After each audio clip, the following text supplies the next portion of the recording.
This is going to be a review of all of our operations, so that way it'll help you on your homework tonight, and it'll also help you on your review for the test. So we're going to start off with two fractions. Let's say 5, 6, and 7/12. First, we're going to look at addition. Addition is very similar to subtraction, so I can put subtraction up here just as well. We talked about in class that our denominators for subtraction and addition have to be the same. In this case, I have a 6 and a 12, so they are not the same.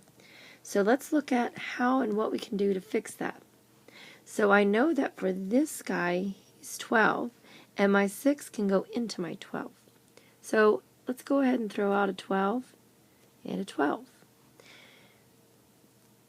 How many times can my 12 go into the 12 that's over here? Oh, well, it's the same thing, so I could say times 1. And obviously 7 times 1 is 7. Now let's look at the 6. How many times can 6 go into 12? And you're going to tell me times 2, right? So times 2. What I do to the bottom, I do to the top. So 5 times 2 is 10. Excellent. Okay. So now you've got 5 times 2, 10 over 12 and 7 over 12. Here's my addition. Before I solve, I want to show you how directly related addition and subtraction are. Is that the steps to get here is the same it's going to take to go here. I'm still going to need 10 over 12 and 7 over 12. The only difference is my symbol, my operation. So before I had addition, now I have subtraction. From what I do from here, well, obviously we're going to subtract, we're going to add, and then we're going to simplify. But it needs to be understood that addition and subtraction, we got to start off with the same steps to get the denominators. That's what's most important, is those denominators, okay? So let's get a little more room. Now we get to answer it. So 10 plus 7 gives me 17 over 12. Well, that's not done. I'm not done yet. Why not? Because when my numerator is bigger than my denominator, it is improper. And that means it's not complete. It's not, completely simplified. When my numerator is bigger than my denominator, we want to do it the Neato way. The Neato is numerator inside, denominator outside. And I want to divide. So I am going to divide my numerator inside, denominator outside. 12 can go into 17 one time.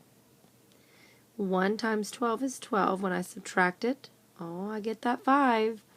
5 becomes my numerator, and my 12 remains my denominator. My final answer is going to be 1 5/12. Subtraction.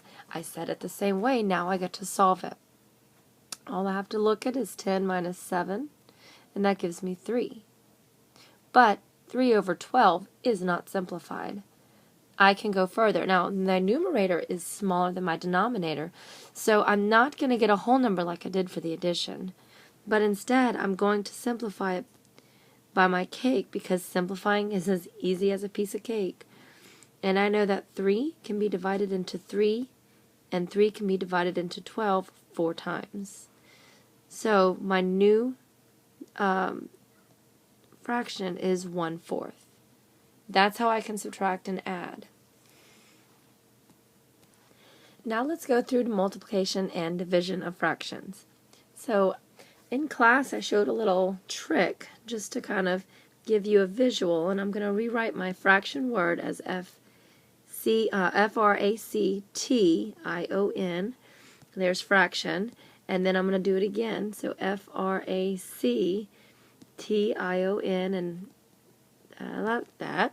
Okay, and this is just to give you a visual that when I have a fraction times a fraction, I'm going to multiply straight across. So my fraction is multiplied fraction times fraction. Let's go ahead and erase that.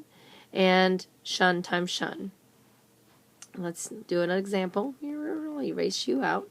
So I'm going to start with the same two fractions that I had before, 5/6 times 7/12. When I multiply, I'm going to go straight across. So we're going to go 5 times 7 is 35. 6 times 12 is 72. Now I can look. Can I simplify? Well, when I simplify, remember it's just a piece of cake. If I pull these two out like this, the only two factors I have of 35 are 5 and 7. 72. I don't have 7 or 5 and 72, so therefore it is simplified. And that's all we have to do for this one. Okay, now let's talk about division. I'm going to give myself a little bit of room so I can write my words. Okay, so in division, I did it the same way. I'm going to rewrite my fractions just like I did before. Oops, let me erase all this. Let me write divide. Okay, just like I did before with my fractions, I'm going to show you my other way. So, we've got the word frac, and I have shun, right? Oops. T-I-O-N. Okay, and now I have the other word, and we know that when we divide, before I write the other word, when we divide a fraction, even though it's written as F-R-A-C-T-I-O-N, and remember, this is just a visual on how I play with words in class. Okay, we're going to flip it, change it, and rearrange it. And what that means is I'm going to flip this fraction to where the T-I-O-N is on top, and then my F-R-A-C is on bottom, and then my division gets changed to a multiplication. So it's flip it, flip your fraction, change it, change multiply to divide, to rearrange it, and then multiply straight across. So fraction, shun, frac. So it's just a little play of words of how I do it. So let's erase this, and I'll put the same fractions that I had before. We had our, whoops, give my pen, 5 over 6 divided by 7 over 12. Okay, so Miss Vallejo says flip it, change it, rearrange it.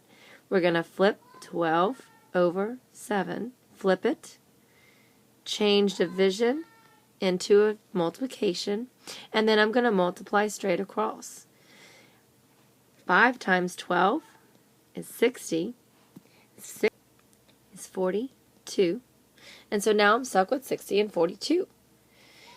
I can divide it, and so I want to do it. I can simplify it. So let's simplify this. 60, 42. Remember, it's as easy as a piece of cake. I know definitely that I can divide it by 6. So let's do a 6. 6 can go into 60 10 times. 6 can go into 42 7 times. So now I've got 10 and 7. Let's go ahead and write my 10. Oops, not a 6, silly. My 10 over 7.